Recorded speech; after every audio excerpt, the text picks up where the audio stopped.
apakah ini bergerak terus, jadi semua banyak nanya Pak Dokter. Bayarnya apakah benar bila kita marah dengan seseorang, ya, saudara 4 kita melindungi kita dengan menyerang mereka. Nah, nih tarik Pak Dokter. Nah, ini pertanyaan bagus ini. Bagaimana mungkin saudara 4 kita akan menyerang orang lain ketika kita marah, sementara orang itu dilindungi juga oleh saudara 4-nya yang bernama sama. Bagaimana caranya coba? Ini contohnya menarik ya. Ya, kita perintahkan, wahai Anggapati, tolong serang orang itu, nah, gitu misalnya. Tapi orang itu dilindungi juga oleh Anggapati. Lalu bagaimana caranya? Anggapati melindungi siapa? Gitu misalnya. Wahai Banaspati Raja, tolong serang orang itu yang menyakiti saya. Lah, orang itu juga dengan bermain dengan Banaspati yang sama. Nah, karena dia sama, lalu bagaimana mungkin kita menyakiti orang lain? Pada akhirnya yang kita sakiti adalah diri kita sendiri. Jadi kalau kita diam saja, orang yang menyakiti kita akan menyakiti dirinya sendiri. Sehingga tidak usah membalas. Ini ajaran-ajaran tingkat tinggi. Nabi Muhammad mengatakan demikian, Yesus mengatakan demikian, di Bali juga diajarkan demikian, di tempat lain saya percaya diajarkan hal yang sama. Jangan membalas. Kenapa? Karena orang yang menyerang kita, sebenarnya dia menyerang dirinya sendiri. Karena apa? Kita dilindungi oleh dirinya yang ada di dirinya, gitu. Kebayang maksud saya? Nah, jadi kalau kita diserang, sebenarnya dia menyerang dirinya sendiri. Karena kita juga adalah bagian dari dirinya. Nah, ajaran ini disebut karma pala, boleh. Disebut apapun boleh, gitu. Nah, artinya, tidak usah melakukan apa-apa, cukup diam. Buktikan omongan saya bahwa ini benar. Karena saya sudah sering mengalami hal seperti ini. Tinggal diam saja, nanti orang itu akan mengalami sesuatu. Bukan karena kita, tapi karena dirinya sebenarnya. Bukan karena kita. Justru kita hanyalah jadi cermin saja. Kalau orang marah pada kita, maka dia melihat dirinya yang sedang marah itu di cermin kita. Gitu. Karena kita jadi cermin. Nah, ini ajaran Tatwa Masih yang disampaikan Pak Wirasa. Itu ada dalam Kandepat 1. Itu. Nah, seperti ya, Pak. Ya, Pak Dokter Om Swastiastu, Pak. Ini mau bertanya juga. Apakah kandapat itu termasuk dari kita punya leluhur ini, Pak? Itu yang mau saya tanyakan. Itu aja, Pak. Baik, Pak ya. Baik, Pak. Ya, terima kasih, Pak. Pak Bobi, silakan. Apakah ada hubungan kandapat kita dengan leluhur? Kalau kita melihat di awal cerita tadi tentang bagaimana sel-sel benih terbentuk menjadi diri kita dan menjadi bagian dari kandapat itu sendiri, kita tahu bahwa sel-sel benih itu sendiri memang datang dari orang tua kita. Sel kecerdasan orang tua kita yang menjadi kecerdasan dalam DNA itu. Jadi kecerdasan DNA kita terbawa dari kecerdasan DNA ibu dan bapak. Kecerdasan DNA ibu dan bapak datang dari ibu dan bapaknya. Jadi dari kakek dan nenek kita. Dan seterusnya. Sehingga kecerdasan yang ada pada tubuh kita saat ini juga berkenaan dengan kecerdasan yang ada pada leluhur-leluhur kita dari masa-masa lalu. Sehingga kita terus terkonek dengan leluhur-leluhur kita. Sehingga kalau kita ingin connect dengan mereka melalui pemujaan leluhur, boleh saja. Karena di dalam diri kita, sel-sel tubuh kita ini connect dengan leluhur kita. Sampai kita memiliki DNA secara sekarang, itu karena melalui proses evolusi dan adaptasi dari kehidupan demi kehidupan sebelumnya, tubuh manusia ini. Nah, kalau sekarang kita mengalami proses apapun, pernah melewati pandemi, maka sel-sel tubuh kita yang kemudian menjadi benih, akan memiliki benih yang kebal terhadap pandemi yang ini. Sehingga lahir generasi yang kemudian kebal terhadap pandemi yang itu. Seperti itu kira-kira. Jadi kaitan leluhurnya. Itu baru berkenaan dengan leluhur pada tubuh, yaitu DNA. Pada pikiran bagaimana? Isi pikiran kita ini sekarang banyak isi pikiran kita banyak datang dari pengetahuan-pengetahuan orang-orang terdahulu. Jadi, pikiran kita ini pun dipenuhi oleh pengetahuan-pengetahuan dari para leluhur kita. Ya, begitupun roh kita. Namanya juga roh kita datang dari keluhuran-keluhuran di alam sana yang turun kembali.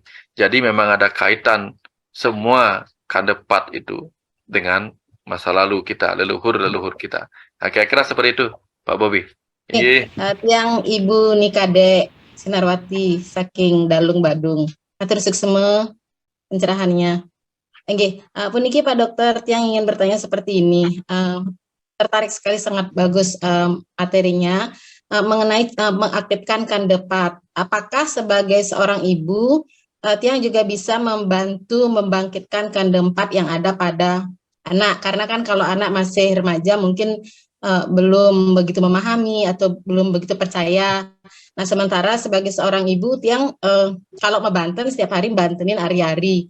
Nah, tapi caranya nih untuk ucapan yang Tiang ucapkan ketika membanten ari-ari agar sebagai seorang ibu Tiang bisa membangkitkan atau menghidupkan atau menghubungkan kandepat anak-anak Tiang. Nggih, nike. Matur suksma Pak Dokter. Ini pertanyaan bagus. Kalau kita melihat kandepat di luar diri kita dulu nih Bu, di luar diri kita sebagai bumi, sebagai air, sebagai udara gitu. Nah, kalau misalnya kita membakar sesuatu di rumah kita, mungkin nggak asapnya menimbulkan polusi di udara tetangga kita? Iya pasti, karena udara kita terhubung. Kalau kita mengotori got di depan rumah kita, apakah akan mengotori got di depan orang lain? Iya pasti, karena terhubung. Kalau ada gempa di Jawa, mungkin nggak balik kena gempa? Iya, merasakan karena buminya terhubung. Artinya apa? Kandepat itu menghubungkan semua orang yang berdiam di atas bumi. Kandepat yang sama juga menghubungkan setiap orang dengan orang lainnya. Nah, itu sebabnya begitu kita melakukan hal buruk pada kandepat orang lain, yang kena juga diri kita. Kalau kita memperlakukan kandepat kita dengan baik, dan memperlakukan kandepat orang lain juga dengan baik, maka yang terjadi apa? Kebaikan itu saling terkonek. Jadi, hal yang sama terjadi pada orang-orang dulu. Dia bisa mendoakan kesembuhan pada orang lain, dan juga bisa mendoakan hal buruk pada orang lain. Apalagi seorang ibu. Makanya, seorang ibu bisa memberkahi anaknya, memberkati anaknya, juga bisa mengutuk anaknya. Karena dia sangat terkonek dengan kecerdasan yang ada pada kandepat pada anaknya, karena dia terkonek. Kandepat itu membuat orang per orang itu konek. Jadi doakan melalui kandepatnya untuk membimbing si anak. Ya, melalui apa? Boleh melalui ari-arinya, boleh melalui diri kita. Ya, mungkin saja dengan ketika kita mengatakan, tolong bimbing anak saya menemukan pencerahan tentang kehidupan ini. Bisa jadi ketika kandepat itu mendengar, mungkin kita juga sebagai ibu yang akan dicerahkan lebih dulu. Karena tidak mungkin seorang anak dicerahkan sebelum ibunya memberi contoh pencerahan. Sebelum orang tuanya memberi contoh pencerahan. Gitu contohnya. Jadi, connect itulah yang membuat salah satunya akan terisi. Ya, kalau kita ingin mengisi air keran, tentu kita akan mengisi air di tower. Kalau kita ingin mengisi air towernya, tentu kita akan isi dulu air sumurnya biar penuh. Karena semuanya connect. Nah, jadi siapapun bisa mengalami kesadaran lebih dulu untuk kemudian memberi pencerahan kepada yang lainnya. Ini dicontoh bagaimana koneksi orang per orang, orang dengan lingkungan, orang dengan alam sana itu connect dengan jembatan yang bernama kandepat itu. Ya, jadi hati-hati dengan kandepat ini. Apapun yang kita pikirkan tentang orang lain akan berbalik pada kita. Apapun yang kita pikirkan tentang diri kita juga akan menyebabkan orang lain begitu. Misalnya begini, kita selalu mengatakan, saya nggak percaya diri, saya nggak percaya diri. Nanti, walaupun orang lain tidak mengenal kita, orang lain pun tidak akan mempercayai kita untuk memberi sesuatu. Misalnya, kita nggak percaya diri untuk melakukan sebuah pekerjaan. Orang lain dengan sendirinya bisa membaca itu, walaupun kita nggak ngomong. Karena apa? Kandepatnya sama-sama memberi rasa. Nah, itu sebabnya. Tapi kalau kita melakukan kebaikan pada diri kita, pada orang ini, kenapa orang lain yang jauh dari kita kok mengenal kita sebagai orang baik? Karena kandepatnya memberitahu. Ada connect di situ.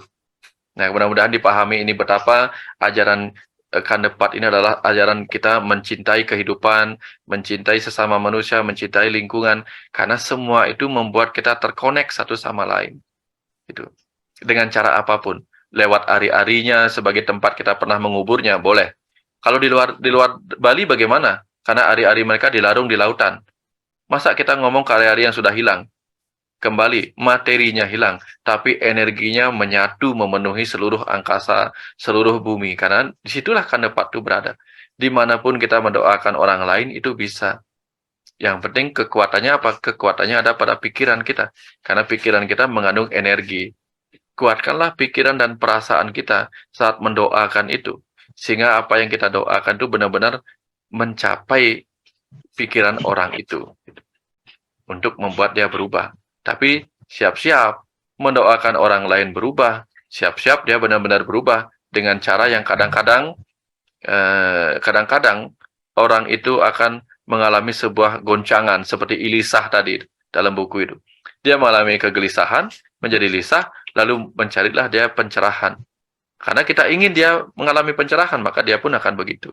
Terima kasih Pak Dokter. Tiang Ibu Dewayu Eka dari Gianyar. Tiang ingin namanya secara nggak langsung ingin berbagi pengalaman. Ada saudara, anaknya waktu itu entah ada masalah apa di keluarga, dia kabur dari rumah. Nah, ada yang memberikan saran karena tidak bisa dihubungi si anak ini, dan ternyata masalah dengan orang tua, khususnya bapaknya, tetapi dia sangat dekat dengan ibunya. Diberikan saran agar ibunya itu memberikan sesajen di tempat ari-arinya, dan sambil memanggilkan dapat si anak agar membantu kayak orang Bangke biar ngeletegin hati nurani si anak agar dia ingat dengan pulang ke rumah. Rutinitas itu terus dilakukan setiap hari. Entah kenapa akhirnya si anak itu juga pulang, tetapi dari pihak keluarga sih tidak ingin menanyakan hal tersebut agar tidak mengganggu psikologi si anak. Tapi dari tiang pribadi hanya ingin mengetahui apakah ada hubungannya, korelasinya dengan kejadian tersebut. Apakah memang benar bisa memberikan suatu energi atau bagaimana? Terima kasih Pak Dokter. Pertanyaannya bagus ini, pertanyaannya bagus. Kalau sekarang kan kita mempunyai anak yang pergi jauh, tak bilang-bilang bisa dikontak dengan handphone sekarang. Tapi kalau handphonenya nggak aktif bagaimana? Kita ikuti aja cara orang dulu. Kontak langsung ke hati nurani. Hati nurani itu kan ada di bagian dalam, di tengah-tengah. Artinya anggaplah dia seperti akasa, ruang kosong. Kalau ruang kosongnya berlebihan, kan tadi kita bicara kalau unsur padatnya berlebihan, maka dia bisa menjadi tumor, bisa menjadi apa saja. Kalau unsur udaranya berlebihan, orang itu jadi kembung. Terus kalau unsur akasanya, ruang kosongnya berlebihan menjadi apa? Orang itu menjadi hampa, ya, merasa hampa, merasa kesunyian, pokoknya nggak ingin apa-apa gitu. Nah, kehampaan orang itu yang membuat dia merasa ditinggalkan oleh keluarganya, dibenci oleh keluarganya, pergi menjauh. Lalu apa yang bisa kita lakukan? Kita isi kehampaannya itu dengan energi. Energi apa? Energi cinta kasih kita, energi kerinduan kita, sehingga apa? Orang itu sendiri, ruang kosongnya itu terisi juga oleh kerinduan yang kita kirimkan. Kan energi itu ditransfer. Energi yang paling mudah transfer adalah energi pikiran kita. Medianya apa? Dulu ada media kabel. Setelah itu ada media Bluetooth, setelah itu ada media Wi-Fi. Nah, dulu itu ada medianya apa? Berupa energi cerdas yang kadepat itu, yang connect secara udara, secara tanah, air, dan seterusnya itu. Nah, kalau kita dengan penuh kekuatan energi pikiran, kita memancarkan kerinduan seorang ibu kepada sang anak, gitu. Saya kadang agak begini kalau bicara ini. Terima kasih. Sebentar, saya menenangkan diri dulu kalau bicara seperti ini. Karena ada sesuatu mau mengalir dari dalam. Hanya mau mengingatkan bahwa kekuatan kerinduan seorang tua, ayah dan ibu, itu bisa menyentuh, memancarkan energi yang luar biasa. Karena apa? Karena ada rasa. Kekuatan pikiran saja tanpa ada kekuatan perasaan tidak cukup. Karena energinya ada pada rasa, ada perasaan itu. Perasaan kerinduan itu diisi dengan kekuatan pikiran menggunakan media berupa tanah tempat mengubur ari-ari dengan penuh keyakinan, itu bisa menembus kemana-mana. Sehingga ruang kosong, ruang hampa dalam diri si anak itu akan apa? Akan merasa terpanggil oleh kerinduan sang ibu. Karena dia terisi kembali oleh kerinduan sang ibu, dia pun terisi oleh kerinduan untuk pulang. Gitu. Nah, Lalu apa yang harus dilakukan setelah dia pulang? Dia pergi karena ada luka, karena ada keterpisahan. Keterpisahan itu luka. Cinta itu merekatkan. Inilah ajaran Kandepat tentang ajaran cinta yang menyembuhkan. Menyembuhkan luka batinnya yang merasa ditinggalkan, merasa dimarahin oleh orang tuanya. Ditarik lagi lah dia oleh energi cinta dan kerinduan ibunya. Nah, lalu apa yang kita berikan ketika dia pulang? Tambahin lagi energi cinta kasih, simpati, empati, maka dia akan mau mendengarkan, mau berbicara, mengungkapkan apa perasaannya. Baru kembali luka keterpisahan dari keharmonisan itu kembali harmonis. Inilah contohnya. Jadi contoh kekuatan nyata dari ajaran Kandepat, kekuatan pikiran, energi sang ibu, kerinduan orang tuanya, memanggil sang anak. Itu bagus, ceritanya bagus. Saya hanya menjelaskan cerita itu. Mudah-mudahan bisa dipahami, Bu. Ya, kira-kira itu. Oke. Dengeran? Sudah. Kedengeran. Nah, silakan Ibu. Om Swastiastu, Pak Dokter, sama semua sahabat Rumah Semesta. Izin Dok, malam ini saya sangat berbahagia sekali ketika mendengarkan semua penjelasan dokter pada malam hari ini. Ada rasa haru juga. Dan pertanyaan saya agak mirip dengan Pak Putu Kerta, karena saya terkadang merasa bersalah dengan orang lain yang tidak sengaja ataupun sengaja saya sakiti, Dok. Nah, bagaimana caranya ya untuk menghilangkan rasa bersalah saya tersebut? Karena kadang saya merasa bahwa apa yang saya sudah lakukan itu akan bisa juga menimpa pada diri saya.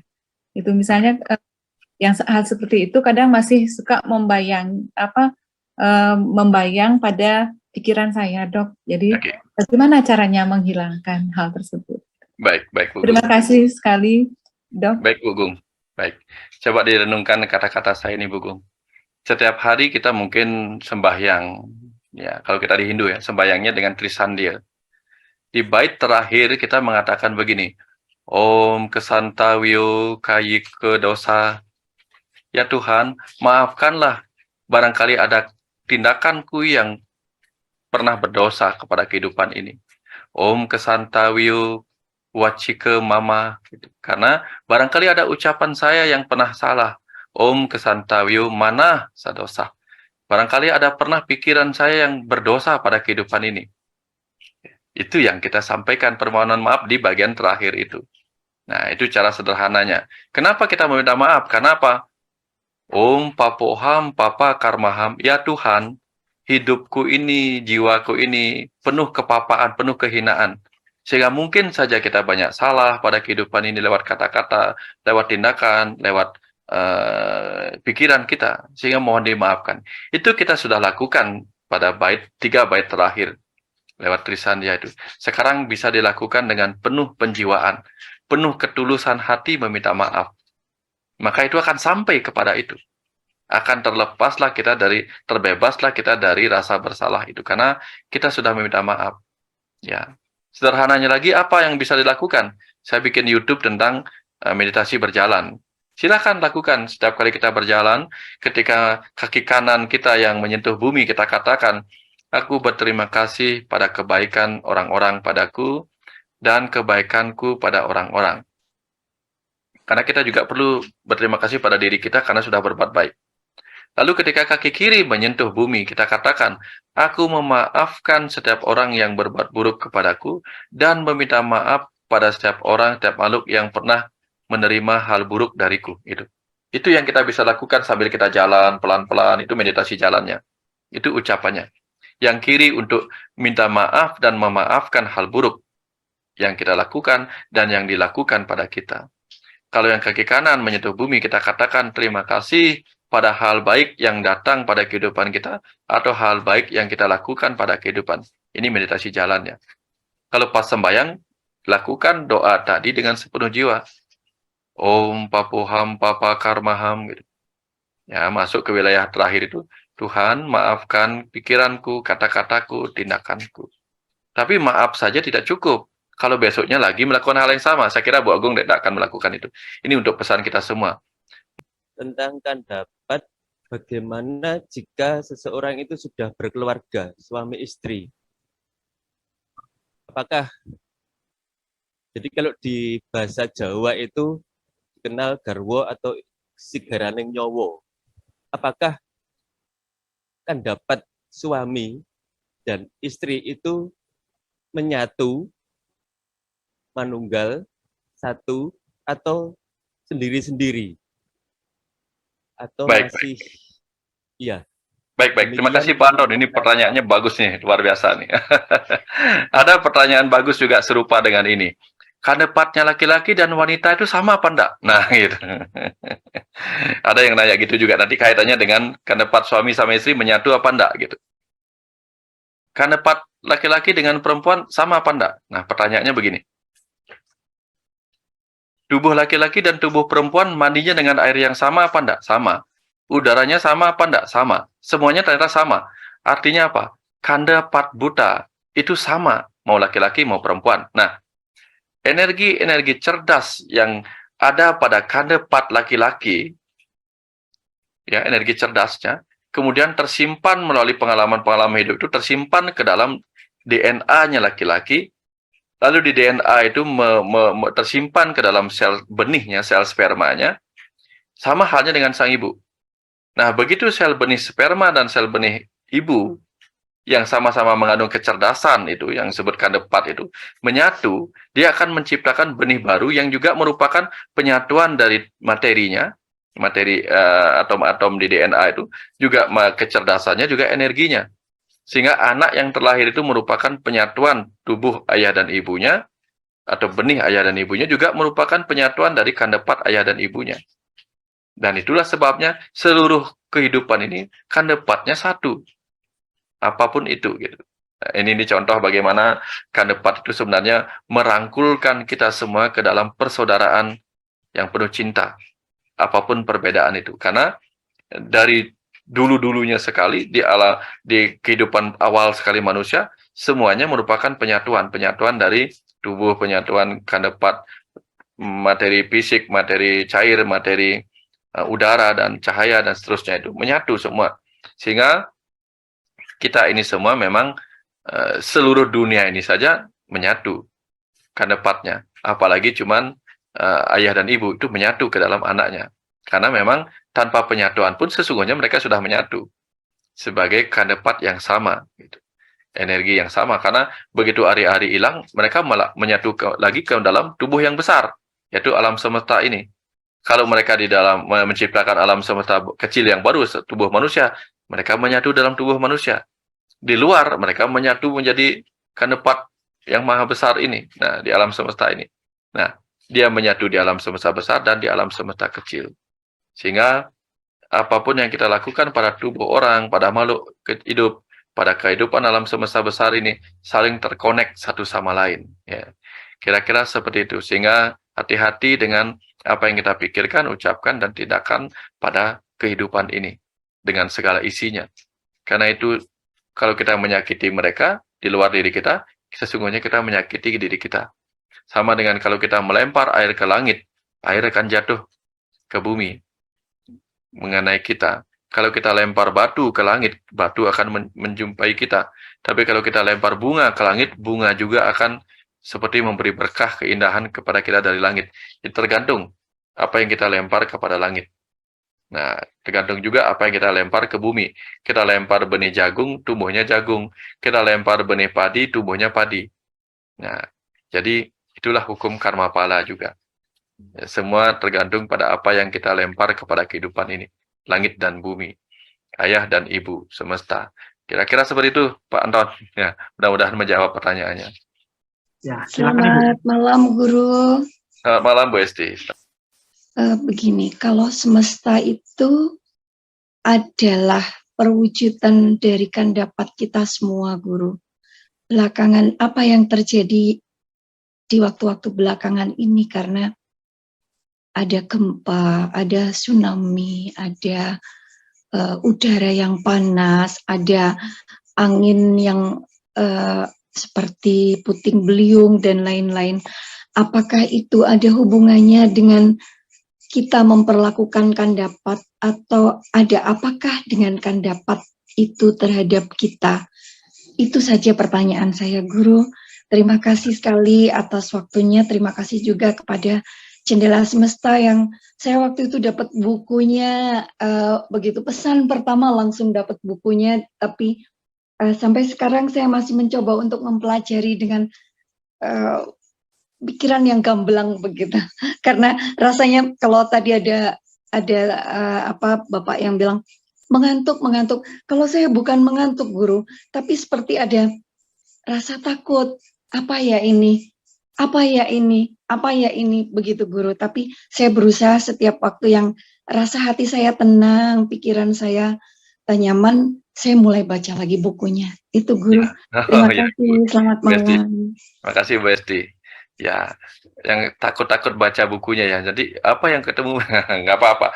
Itu bagian dari diri kita juga yang mungkin takut pada diri kita sendiri. Padahal kita harus mencintai diri kita apa adanya. Itulah ajaran Kandepat. Kadang kita berwajah seram, kita harus mencintai juga diri kita yang berwajah seram, memaklumi diri kita. Nah, Kandepat itu yang di luar dan di dalam diri kita itu saling connect, saling mempengaruhi. Bisa kumpulan manusia mempengaruhi alam, bisa kegiatan alam mempengaruhi manusia. Ini kita saling connect. Nah, entah mana duluan itu seperti telur dan ayam. Ya, bisa gara-gara kita menciptakan polusi, kemudian alam mengalami kehancuran. Bisa karena alam mengalami kehancuran, kemudian kita mengalami stres juga. Nah, tapi begini, kita tidak bisa mengubah alam. Tapi kita bisa mengubah diri kita. Nah, kalau kita tidak bisa menenangkan bumi yang sedang gempa, setidak-tidaknya kita bisa menenangkan diri kita agar tidak terguncang seperti gempa itu. Kalau kita tidak bisa menghentikan angin puting beliung, setidak-tidaknya kita bisa menghilangkan puting beliung dalam diri kita yang berupa kebingungan, nggak tahu arah angin kemana begitu. Ya. Kalau kita tidak bisa menghilangkan kebakaran yang terjadi di hutan yang lebat, setidak-tidaknya kita bisa mengurangi kebakaran yang terjadi dalam diri kita oleh karena berbagai emosi-emosi negatif, kebencian, kemarahan, dan sebagainya.